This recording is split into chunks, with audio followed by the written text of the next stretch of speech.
Dahil sa inyo ang aking tiyan at ako sa'y nagkagulangan. Kaya kung gumawin aking naawin, nais ko kayo awahan.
Sabi niya hindi ko kinaya ko.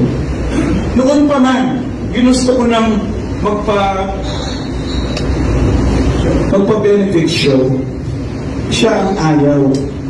Ayaw niyang maka-istorbo ng tao.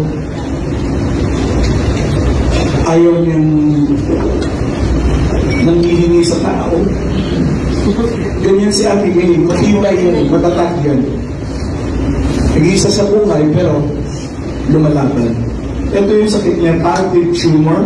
Kung sino ko sa inyo ang sa medical field, mucoepidermoid cancer versus squamous cell carcinoma. So, inisip ko, ano kaya ito? Ano kaya ito sa sakit na ito? Tinanong ko lang, wala naman ang papanganan. Hanggang sa, nag-text siya ulit. Baka may kilala kang magaling na dalubhasa na pwede akong operahan. Kasi sabi doon ng doktor, incurable na. Baka may kakilala kang magaling na doktor na dalubhasa na pwede akong operahan. Pa-sponsor naman ako, AK.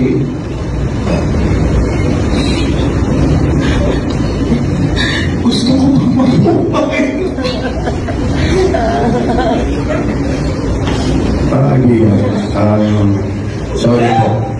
Sorry po, yung inaasahan natin ngayong gabi na to, nag-enjoy naman tayo. Sabi niya sa Exodus 15 verse 26, I am the God that healeth thee. Amen. Yes!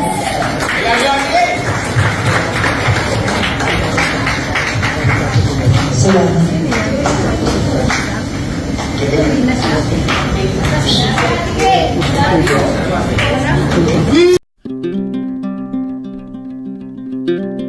Isang malungkot na balita ang pagkumpirma may stage 4 cancer si Ate Gay or Hil Aducal Morales sa tunay na buhay. Ayon sa mga doktor, hindi na posible ang operasyon para sa kanyang kalagayan. Sa prognosis, sinabi na baka hindi niya malampasan ang taon 2026. Humihinto muna siya pansamantala sa mga comedy performances habang nakatuon sa kanyang kalusugan at umaasa sa mga panalangin.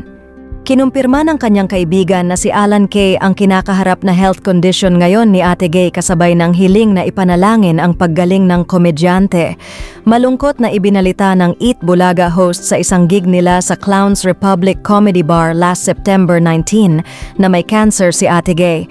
Napanood namin ang video na in-upload sa Facebook ng isa pang kaibigan ni Ate Gay at kapwa komedyanteng si Eric Nicolas kung saan ibinalita nga ni Alan Kay ang pinagdaraanan ngayon ni Ate Gay.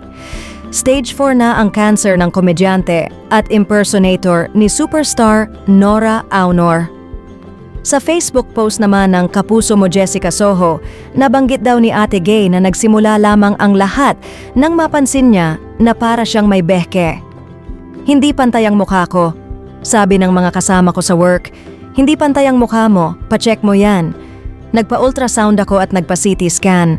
After CT scan, magpa-biopsy daw ako. Ang findings nung una, benign. Nagpa-second opinion ako, ang pahayag ni Ate Gay sa post ng KMJS. Pagpapatuloy pa niya, may show ako sa Canada, medyo lumalaki na siya, at saka nagbibleed ng nagbibleed. Mahirap ngayon ang lagay ko, may cancer ako, stage 4 daw. Magtatagal ba ang buhay ko? Ang sabi, hindi na daw ako aabutin ng 2026. Kaya ang sakit-sakit sa akin. Hindi na rin daw ako pwedeng operahan. Wala raw lunas. Masakit sa akin anya pa.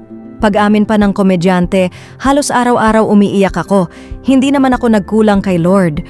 Although lagi kong sinasabi na walang himala. Kailangan ko po ng dasal. Kailangan ko po ng lakas at sana po makayanan ko ang araw-araw kong buhay sa ngayon, ang pahayag pa ni Ate Gay. Sa naging pahayag naman ni Alan Kay tungkol sa kondisyon ni Ate Gay sa pamamagitan ng video, noon pa man ginusto ko ng magpa-benefit show siya lang ang ayaw. Ayaw niyang makaistorbo ng tao, ayaw niyang nanghihingi sa tao, ganyan si Ate Gay, matibay siya, matatag yan. Nag-iisa sa buhay pero lumalaban, say ng veteran TV host comedian. Ito yung sakit niya, pallid tumor mucoepidermoid cancer versus squamous cell carcinoma. So inisip ko ano kayang klaseng sakit ito? Tinanong ko ng tinanong, wala naman akong mapagtanungan. Hanggang sa nag-text siya ulit sa akin. Sabi niya, baka may kilala kang magaling na dalubhasa na pwede akong operahan. Kasi sabi doon ng doktor ko, incurable na.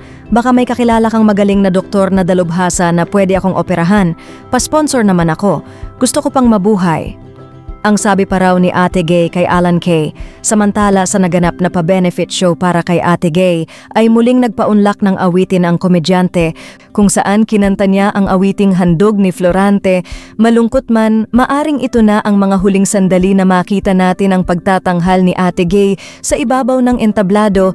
Gayunpaman, marami pa rin ang umaasa na magkakaroon ng himala at tuluyang malampasan at gumaling si Ate Gay sa kanyang karamdaman. Marami ang nagpaabot ng panalangin mula sa mga netizens at kaibigan sa industriya ni Ate Gay para sa tuluyan at agarang lunas sa kanyang malubhang karamdaman. Dahil sa inyo, ang aking tiyan at pusay